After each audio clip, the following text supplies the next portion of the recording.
Kaixo eta ongi etorriak gaurko bigarren elkarrizketara, oraingoan Josu Reparazekin gaude, Nafarroako ikastolen elkarteko kidea dena. Kaixo, zer moduz? Kaixo, egunon, oso ongi. Bueno, matrikulazio epea laizter irekiko da, ezta? Bai, aurten berandu samar den arren, hori ja hurbil daukagu data, eta izango da martxoaren 18tik 22 bitartean. Egun horietan, bai aurre hezkuntza eta lehen hezkuntzako familiek izango dute aukera bere seme-alabak egoki iruditzen zaien ikastetxeetan matrikulatzeko. Eta matrikulazioa hurrengo kurtsorako izango da, ezta? Noiz hasiko da kurtso hori? Hori da, ikasturtea hasiko da ohikoa den bezala irailan, lehenengo astean, eta hori da.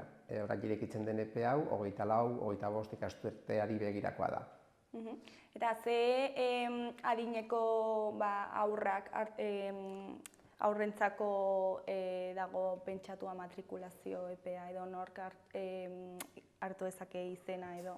Bueno, matrikulazio epeak hori etapa ezberdinak hartzen ditu. Alde batetik dago aurre hezkuntza. Aurre hezkuntzan daude bi ziklo, bat da 0-3 urtetako umeena, beste bat 3-6, eta gero dago lehen hezkuntza osoa, 6 urtetatik, hori 12 urteak bitartekoa. Orain irekitzen dena da, hain zuzen, aurre hezkuntza eta lehen hezkuntzakoa, eta hauek matrikulatu daitezke ikasturte guzti horietarako. Imaginatzen dut, beheko kurtsoetan plaza gehiago izango daudela, eta gero ja batxiller edo LH gutxiago izango daudela. Bai, diozun bezala da, bai. DBH eta batxillergorako aurre instrukzio epea irekiko da aste santu ostean, apirilaren 8tik 12ra hain zuzen ere. Eta diozu moduan, momentu honetan, esan du, gakoa dena da aurre hezkuntzako bi zikloena, 0-3 dagokiona, hau da, horren barruan egon daitezke 2 urteko umeen gelak eta 3 urtekoak. Kasu horietan, bai, denak abiatzen dira 0tik. Hor eskaintzen dira ikastola bakoitzak dituen plaza kopuru guztiarekin. Hau da, ikastolak 2 lerro baldin baditu, 50 plazak ateratzen dira hutsik jendeak izena eman dezan. Ikastolak lerro bakar bat baldin badauka, 25 plazarekin abiatzen du prozesua. Eta hortik aurrerako mailetan beti gertatu daiteke plaza hutsak egotea, beste batzuetan ez da hori horrela gertatzen. Eta diozu moduan, behin abiatu dela ziklo bat, 3 urterekin izan edo abarrekin izan, hortik gora plaza guztiak ez dira egoten eskuragarri. Kasu askotan bai, eta gero betetzen dira bai urtean zehar etor daitezkeen matrikula berriekin, edo orain momentu honetan egiko den epe arrunt honetan izena ematen duten pertsonekin. Eta ze ikastola daude Nafarroan? Begira, uste dut bizi dugula harrotasunez, ikastolen sarea Nafarroan da Nafarroako komunitate osoa euskarazko hezkuntzaren bidez josten duen mugimendua eta irakundea. Zenbait tokitan ikastolak dira momentuz bakarrik euskarazko eredu bat eskaintzen dutenak. Orduan, guretzat garrantzitsua da, Nafarroak duen aniztasun linguistikoa, aniztasun kultural guzti horretan joste lan hori egitea. Gure ikastolak oso desberdinak dira tamainan, baitugu ikastola oso handiak eta ikastola oso txikiak. Baditugu ikastolak landa eremuetan eta hirietan. Baditugu ikastolak bakarrik aurre hezkuntza eta lehen hezkuntza daukatenak, eta beste batzuk daukatenak aurre hezkuntzatik hasi eta batxilergoa bitarte. Orduan gurean aniztasuna oso handia da, eta ikastolek Nafarroaren joste lan horretan aniztasun hori oso kontutan hartzen dute. Gure ikastola batzu daude erabat euskal eremuetan, eta beste batzu daude guztiz erdal eremuetan, oraindik euskera ofiziala ere ez den tokietan. Orduan guretzako aniztasuna balio bada eta gure proposamen horrek ere aniztasun guzti horri aurre egiten diogu. Gure ikastolak daude Basakanan, Altsasuta Etxarrin, Baztamortzirietan, Lezaka, Bera, Elizondon, Iruñan eta Iruñarrean ditugu Jaso, San Fermin eta Padezian da ikastola, Gero baitugu hori erdiko eremuan Lizarra eta Falla, eta gero ja herriberaldean ditugu hori ez, Tutera, Diana, Lodosa, eta baita ere Pirinio inguru hortan baditugu Irunberri eta Zangotzako ikastolak. Imaginatzen dut, landa eremuetan eta batez ere herribera eremuan ikastolek garrantzia handia dutela. Azkenean Iruñean igual aukera gehiago daude euskera ikasteko, baina bertetan landa eremuan eta herriberan zailagoa da edo ez dago hain eskuragarri euskera ikasi izatea, ez? Bai, horrela da. Zenbait tokitan oraindik ikastolak dira, euskarazko hezkuntza eskaintzen duten ikastetxe bakarrak. Guretzako oso estrategikoa da hori, eta bizi dugu benetan poz handiz ikustea erdal eremu horretatik urtez urte ateratzen direla ikasle euskaldunak, ez? Euskararen ezagutza daukatenak eta erabilerarako ere aukerak dituztenak. Guretzat oso garrantzitsua da ikastolen ibilbide luze honetan, 60. hamarkada ezkeroztik, asko eta asko dira gure sarean euskaldundu diren ikasleak, eta gaur egun ikasle horiek beraien bizitza profesionalean euskeraz jarduten dute, eta hori guretzat oso garrantzitsua da, ez? Guretzako ikastola mugimendu bezala Nafarroaren euskalduntzea garrantzitsua delako, eta guretzat hori erronka bada. Eta momentu hontan ere ikusten dugu hori ez, erronka honek badituela beste erronka berri batzuk, ez? Momentu hontan Nafarroan jaiotzen diren umeen ehuneko garrantzitsu bat kanpotik etorritako familien, migranteen seme-alabak dira, eta horiek ere euskerazko irakaskuntzara erakartzea gure erronka bada. Uste dugulako euskeratik berdintasuna, kohesioa eta elkarbizitza on bat sustatzen direla. Orduan, erronka berri horiei aurre egiteko ere prest gaude ikastolak, eta gogotan sinesten dugulako Nafarroa euskaldunago batetan. Zer erranen zenioke publikoa defendatzen duen pertsona bati? Begira, hori da, bolo-bolo ibiltzen den gai bat. Ikastolok beti izan dugu gure burua publikotzat. Publikoaren azepziorik zabalenean publikoari da, ez? Herria, eta ikastolok beti esaten dugu herritik sortu ginela, herriarentzat egiten dugu lan. Gure bokazioa da gizarteari euskarazko irakaskuntza zerbitzu on bat ematea. Gure bokazio horretarako aurkitu dugun formularik arruntena da kooperatibarena. Kooperatiba horretan demokrazia da tresnarik eraginkorrena, eta demokrazia horren bitartez familiak, gurasoak, langileak elkarrekin egiten dute lan proiektu mankomun batetan, eta gainera ez ditugu askotan administrazioak jartzen dituen korseak. Kooperatiba izateak, ikastola izateak, ematen digu autonomia handi bat guk amesten dugun hezkuntza modurik egokienan egiteko. Beraz, uste dugu gure izaera ez dela inoiz pribatua izan, ez dugu irabazteko asmorik, gure ezaugarri importanteenak horiek dira, ez? Gara mugimendu bat laikoa, herritik sortu dena, eta Nafarroaren erronkei aurre egiteko lan egiten duguna. Beraz, hori, gure publikotasun hori, da sustraietatik benetan horrela sortutako mugimendu bat eta horretan jarraitzen duena. Honek batzuetan badu lotura ikastolak dituzten kuotekin. Ez dut ezagutzen egia esan inor, ikastolan ikasi ez duenik arazo ekonomikoengatik. Ikastolak beti egon gara irekita gure hezkuntza proiektuan edo norartzeko. Horrela hartu genituen euskera etzegiten hainbat eta hainbat ume, bere gurasoek euskera etzegiten hainbat eta hainbat ume amesten genuelako, eta bagenekielako hezkuntzaren bidez lortuko genuela euskaldun kopurua handitzea eta Nafarroa euskaldunago bat izatea. Oraindik erronka horrekin jarraitzen dugu. Beraz, gure bokazioa beti izan da herrikoa, herrikoia eta herriarentzat lan egiten duena. Eta guk uste dugu hori dela benetako publikotasuna. 2023an hainbat proiektu atera dituzue aurrera, ezta? Alduzu hitz egin Kiba proiektuaren inguruan?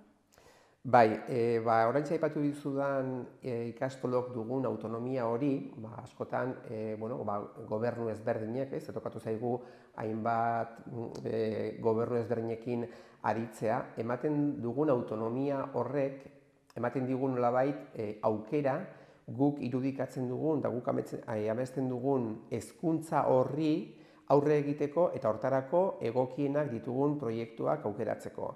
Aukeratzen ditugun proiektuak beti dute babes zientifiko bat, beti daukate atzetik honelako kontraste zientifiko bat, eta aukeratzen ditugu beti, hori ez, guk amesten ditugun ezaugarri horiei aurre egiteko. Kiba zergatik aukeratzen dugu? Kiba aukeratzen dugu ikusten dugulako eskolako jazarpena fenomeno global bat dela, uste dugu oso injustua dela pertsona batek bere ezaugarri fisikoengatik, bere izaera edo ez dakitez, gusto sexualengatik pairatzea modu sistematikoan beste batzuen desprezioa, beste batzuen jokaera desegokia. Horregatik uste dugulako gizarte justuago batetan eta horrelako fenomeno bat hain arrunta dena eskola fenomeno hori lantzeko Kibak ematen dizkigula tresna garrantzitsuak. Horregatik gure autonomia horretatik aukeratzen dugu holako proiektu bat. Proiektu honen bidez egiten duguna horixe da, ez? Modu preventiboan gaia landu, hasten gara lantzen haur hezkuntzaren bukaeran batxilergoa bitartean, eta bi astetik behin oso modu ezberdineko ariketak planteatuz, batzuk dira oso ludikoak, batzuk egiten dira talde txikitan, beste batzuk talde handiagotan, antzerkiaren bidez lantzen da benetan honen atzean dauden hainbat eta hainbat fenomeno eta hainbat ezaugarri. Modu preventibo honek eraman gaitu gaur egun jazarpeneko gure emaitzak asko hobetzera. Egia da, oraindik ematen direla kasuak, ikastolatan badaude kasuak, horretarako badaukagu Kiba izeneko talde bat, talde horrek jasotzen ditu hainbat modu ezberdinetatik kezkagarriak edo jazarpen egoera bat izan daitezkeenak, zantzuik ematen direlako, eta horretarako jaso daiteke edo idazkariaren bidez, edo ikastoletan dauden buzoi ezberdinen bidez, edo guraso baten bidez, ikusi duelako kanpoan edo jantokian jokabide bat desegokia iruditu zaiona. Orduan Kiba talde honek aztertzen ditu benetan planteatzen zaizkion kasu horiek badiren jazarpen egoera edo besterik gabe izan diren konflikto bat. Orduan jazarpena dela detektatzen bada, martxan jartzen da protokolo bat eta lan egiten da kasu horretan parte hartu duen jazarlearekin, jazarpena sentitu duen edo bizi izan duen pertsonarekin eta oso modu garrantzitsua lantzen da horren lekuko izan direnekin. Ze jazarpenak beti dauka fenomeno hori, beti daude lekuko batzuk. Lekuko horien isiltasuna baztertzea da helburuetako bat eta ez onartzea hain injustua den zerbait. Eta honekin lantzen dugu baita ere empatiaren balorea, uste dugulako empatia garrantzitsua dela, ez? Guretzat nahiko ez genukeena, ez genuke onartu beharko beste batzuei ere egitea. Eta orduan, modu hontan, azkeneko urte hauetan, emaitzak nabarmen egin dute bera, datu hauek ez ditugu guk ematen, datu hauek ateratzen dira ikasturte bukaera guztietan, ikasle guztiek betetzen dute galdetegi bat, modu anonimoan, eta datu horiek prozesatzen ditu Finlandiako Turku Unibertsitateak. Proiektu hau beraiek diseinatu zuten, guk egin genion proiektu hau euskaratzeari, implementatzeari eta gure langileak formatzeari, eta diodanean langileak dira bai irakasleak eta baita ez irakasleak, ze jazarpena ematen da gela barruan, baina batez ere ematen da gela kanpoan, izan jolasaldiak, izan jantokiko momentuak, izan garraioa edo izan kanpoan. Orduan, pertsonai formazioa ematen zaie eta gurasoek ere badute honen inguruko formazioa. Orduan, hori da gure lan egiteko modua, ez? Dugun autonomiatik, aukeratzen dugu proiektu bat, eta proiektu hori lantzen dugu modu holistikoan eta modu sistematikoan hezkuntza komunitateko eragile guztiekin. Proiektu garrantzitsua, kasu honetan. Bai, garrantzitsua eta egia da oso gustora gaude, ez? Gustora gaude amesten dugun Nafarroa justuago horretan ari garelako gure gure aletxoa jartzen hori horrela izan dadin, hasita gure ikastoletako komunitateetatik. Eta zein da pasaden urteko balorazio orokorra? Bueno, balorazio orokorrak egitea beti da arriskutsua, beti daudelako gauza oso positiboak, beti gertatzen dira gauzak kezkagarriak ere momentuetan. Horretarako guretzat inportantea da gauzak begirada zabal batetatik aztertzea eta saiatzea konponbidea ematen. Adibidez, balorazio positibo bat egitekotan igaz gure ikasleak aurkeztu zirenean hizkuntz eskolako frogetara ikasleen gehienak DBH laugarren maila bukatzean lortu zuten B2 euskara titulu hori hizkuntz eskolan, ez? Hori da guk markatuta daukagun gure helburuetako bat gure hizkuntz proiektuan. Gure hizkuntz proiektua da euskara ardatz duen proiektu bat, baina beste hizkuntza batzuk ere bere gain hartzen dituena, gaztelania, ingelesa, frantsesa eta zenbaitetan alemana ere. Eta orduan gure helburua, hori da jartzen dugun gure jomuga, da gure ikasleak laugarren maila bukatzean, hori ez, 16 urte dituztenean, lortzea B2 titulu hori, eta hori lortu genuen, eta hori ere ez dugu guk esaten, horiek dira hizkuntza eskolako titulua lortu duten pertsonen kopurua. Orduan, adibidez, elementu hori guretzako garrantzitsua da, uste dugulako, ikastolok euskerari ematen diogula lehentasuna, ez bakarrik euskera arloari, baizik eta gainerako arloek ere badute bere papera euskeraren ezagutzan eta euskararen erabileran, eta hori modu kolektiboan eta modu programatuan egiteak ematen dizkigu honelako aukerak. Eta baita ere ikusi genuen, hori ez, ega lortzen duten ikasleak, naiz eta adinaren azpitik egon oso altua dela, eta hori guretzako beti izan da berri pozgarria. Eta gero balorazio orokorra egiterakoan, beti gustatzen zaigu datuekin egitea balorazioak, eta guretzako daturik garrantzitsuena zalantzarik gabe da, frogetan izan ditzaketen emaitzez aparte, zein den gure ikasleek eta gure familiek egiten dituzten satisfazio inkestetan, zein den beraien benetako pertzepzioa ikastolarekin. Eta datu hori positiboa da, eta gure komunitateetan egon diren konfliktoak ez dira larriak izan. Beraz, gure balorazioa zentzu horretan positiboa da, nahiz eta beti daukagun zer hobetua eta beti ditugu erronkak zorionez, eta beti daukagu aurrera jarraitzeko eta etorkizunean pentsatzeko hainbat eta hainbat arrazoi. Eta hasi berri den urte honetarako zer erronka dituzue? Bueno, hezkuntzan erronka dira beti epe luzekoak. Hezkuntzan ez dira gauzak lortzen egun batetik bestera. Ikastoletan hori uste dut aspaldi dakigula, esan dut ez da erraza pertsona bat euskalduntzea, ez da erraza pertsona bat baloretan berehala estea. Gure prozesuak, gure proiektuak dira arnaz luzekoak, beti dute begirada humanistiko bat, eta hori guretzat oso garrantzitsua, ez? Pertsonak ditugu erdian. Momentu honetan, iraultza handi batekin hasi ginen aurre hezkuntzan, iraultza handi horrek eraman gintuen ez bakarrik ikastoletako horma fisikoak botatzera, gaur egun espazioa dira askoz irekiagoak, baita ere hor dauden irakasleen buruan zeuden hormak ere botatzera eta formazio eraginkor bat egitea. Orduan, hor abiatutako prozesu hori martxan dago, orain lehen hezkuntzan. Prozesu hori, momentu honetan Nafarroan horburuen momentu on batetan gaude, horburuak dituzte hainbat osto kanpoan, eta benetan garrantzitsuena dago erdian, ez? Xamurrena dena eta goxoena dena jateko. Orduan, kanpoko osto horiek dira ditugun ezagutzak, batzuk inposatzen dizkigunak kurrikulum batek edo gobernu batek. Orduan, horiek dira kanpoan dauden osto horiek, ez? Ikusten direnak. Baina osto horiekin barruan badaukagu zerbait xamurragoa eta guretzat garrantzitsuagoa da, ez? hainbat eduki kendu daitezke, hainbat ozto bota egiten dira, orburuan bezala ez direlako jangarriak edo ez direlako hezkuntzari lotuta, ez direlako oso benetan erabilgarriak etorkizunean.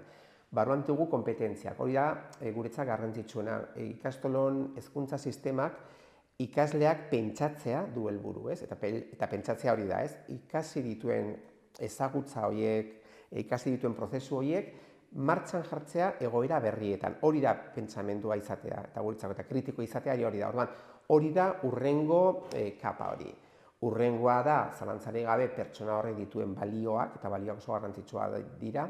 Aipatu dugu errespetua, aipatu dugu aniztasuna, aipatu dugu empatia, hainbat eta hainbat balio daude, pertsonaren autoezagutza, pertsonaren autoestima orekatu bat, pertsonaren balio guzti horiek dira hurrengoa. Eta azkena, erdian dagoena, muina da pertsona, eta pertsona da guretzat garrantzitsuena. Eta pertsonak zorionez ezberdinak gara. Eta orduan ikastoletatik saiatzen gara pertsonaren alderdi singular horiek ere elikatzen. Ez dugu denok balio zientzietarako, batzuk duten zena artistikoa oso garrantzitsua da, zorionez, eta hori elikatu egin behar da. Orduan guretzat pertsonetara iristea da garrantzitsuena, eta pertsonak erdian jartzea. Eta orduan, erabili dudan konparazio honekin, norberaren konparazioa uste dut ematen duela nolabait ikastoletan hezkuntza ulertzeko daukagun modu hori. Eta, pasaden urrian, oineza egon zen, Etxarrin, ez da? Zer moduz joan zen? Begira, oineza, Etxarrin, ospatu zen 4. aldiz, ikastola dauden tokietan esan genezake dela gunerik euskaldunenetako bat. Badakigu Nafarroa oinezak suposatu zuela baita ere hori arnas gune horretan elementu garrantzitsu bat, euskararen aldarria izan zen aldarri garrantzitsu bat Etxarrin, balorazioa da egia esan oso positiboa urte osoan zehar aritu zelako 200 pertsonatik gora lanean modu iraunkorrean festa hori antolatzen, eta festa ez da bakarrik oinezaren eguna, urtean zehar dauden hainbat eta hainbat ekimen eta jarduera, eta hori egin zen, gainera hori aniztasun horretatik, ez ziren bakarrik Etxarriko ikastolako familiak, hor zeuden baita ere, hainbat inguruko herrietakoak lanean, lakuntzakoak modu oso aktiboan, Arroazukoak, Arbizukoak, Unanu, Dorrao, Lizarraga, Bakaiku, Iturmendi. Herri horietako aurrak ere ikastolara joango dira, ez? Hori da, ikastolara joaten dira, eta orduan izan zen lan komunitario bat guztiz, oso parte hartzailea, auzolan erraldoi bat. Orduan, guretzat, Nafarroa oinezak dira hainbat aldarri planteatzen dituen festa bat. Eta aldarri horretan auzolana da gure elementu garrantzitsu bat, ikastolak auzolaren bitartez sortu ginen, eta uste dugu egun ere auzolana ezinbesteko tresna dela gure egiteko modu hori eta gure identitatea markatzen duelako. Oraindik ez ditugu itxita erabat kontuak, ze oinez batek soka luzea izaten du, baina egia da oinez on bat izan dela, horrekin ikastolak azkeneko oinezaren ondoren egin zituen eraikuntzetako inbertsioei aurre egingo dioela, eta gero herrian dagoen ikastola, udalarena den ikastola horretan egingo dira inbertsioak oso zarkitua dagoelako. Beraz, jarri ziren helburuak, euskararen aldarria naiz eta sakana nahiko euskalduna izan. Gero jarri ziren beste helburu ekonomikoak komunitatea sendotzearena, eta horiek nik uste dut oso modu positiboan bete zirela, eta gu behintzat oso pozik gaude emaitzarekin. Ze ongi. Aurten okerez banago Zangotzan izango da oineza, ez da? Aurtengo leloa zein izango da, ze oraindik gogoratzen dugu esan izango zen lelo hura eta Zartakokaren kanta, zein izango da? Begira, aurten bai, Zangotzara doa oineza, oso esanguratsua da, ikastolen aniztasun hori, erabat eremu euskaldunetik, erabat eramu erdaldun batetara. Momentuz, populazioa mantentzen duen bailara batetatik, despopulazio arriskuan dagoen inguru batetara. Aniztasun horri egiten diogu, eta oineza da tresna garrantzitsu bat horra iristeko. Aurtengo leloa piztu izango da, piztuk dauka berarekin onelako irudi bat, eta da eguzki erdi bat, oso koloretsua. Kolore horiek 5 multzotan banatzen dira, eta multzo bakoitza kolore bat dauka. Multzo bakoitzean dauden izpi horiek aldarri bat suposatzen dute, ez? Eta momentu honetan Zangotzako oinezak 5 helburu planteatzen ditu. Bat da euskararen normalizazioa beraien eremu horretan, beste bat bizi duten despopulazioari aurre egitea, beste bat auzolanaren papera berreskuratzea, indartzea, eta horren adibide izaten ari dira zalantzarik gabe. Beste bada komunitatea sendotzea, komunitatea esaten dugunean da bai komunitatea barrukoa, familiak, langileak, ikasleak, eta baita ere kanpoko komunitatea. Eta gero nola ez ikastolek oraindik dituzten behar ekonomikoei ere aurre egitea. Orduan hauek dira helburuak, eta hauek dira nolabait urtean zehar egongo diren jardueren bitartez erdietsi nahi ditugun eta lortu nahi ditugun helburuak. Eta zerbait konkretura bideratuko da bertan lortuko den dirua edo orokorrean? Bai, beste helburu ez ekonomikoetatik aparte, helburu ekonomiko honen bidez lortu nahi dena da ikastola berritzea. Ikastolak baditu urte batzuk, efizientzia energetikoan baditu gabezi oso nabarmenak, orduan ikastolak behar du inbertsio garrantzitsu bat egin, egokitzeko bai gaurko pedagogietara eta baita ere gaur egungo eskakizunetara. Hori baita ere delako ikastolaren helburu bat, jasangarritasunaren sustapena. Orduan, jasangarritasunak baditu hainbat alderdi eta ikastolaren instalazioen jasangarritasuna bilatzea ere bada helburu horietako bat. Eta oinezaz aparte, ze beste hitzordu ditugu urte honetan? Nafarro Oinezak baditu berarekin lotutako hainbat jarduera. Adibidez, martxoan, orain sartuko gara martxoan, 25ean inauguratuko dugu Kondestable Jauregian arte erakusketa bat, Artea Oinez deitzen dena. Erakusketa horrek biltzen ditu Nafar eta Euskal 81 artisten artelanak. Artelan horien bidez ere gure helburu hauek adiraziko dira beste modu bat ezberdinean, modu plastikoan, sorkuntza artistikotik. Gero beti ditugu ere gure konpromisoak naturarekin, jasangarritasunarekin. Landatu berria da aurreko urteko Txarriko Oinezeko basoa, Arbizun. Eta ikasturte hau bukatzen dugunean ere landatuko da Zangotzaldean beste baso bat, hori da gure konpromisoa naturarekin, eta festak sortzen duen CO2 isurketari aurre egiteko beste tresna bat.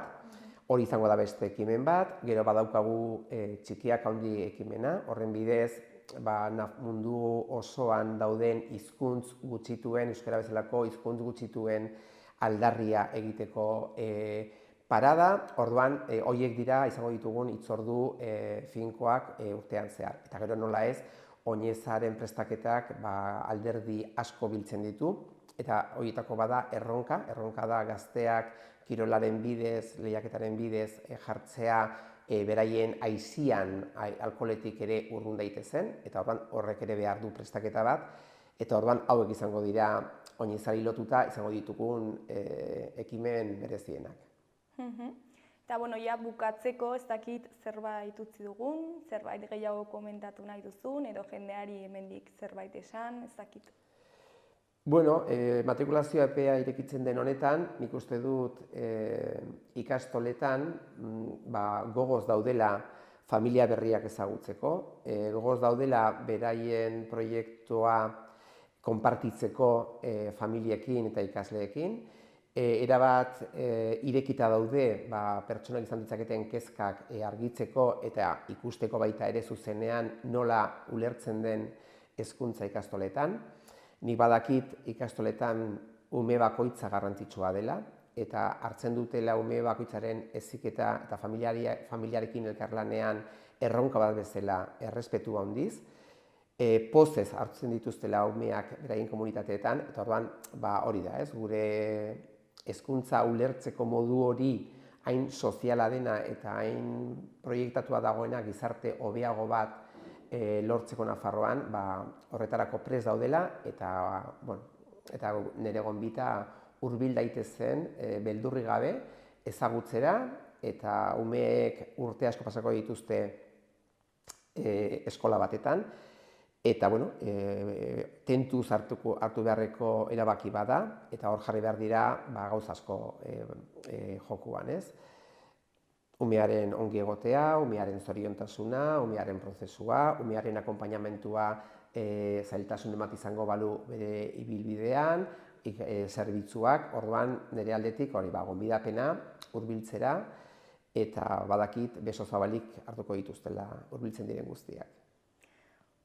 Josu, mila esker gurekin hitz egitera etortzeagatik, eta ea familiak animatzen diren abentura honetan parte hartzera. Mila esker zuei, plazer bat. Ondo izan, agur. Berdin.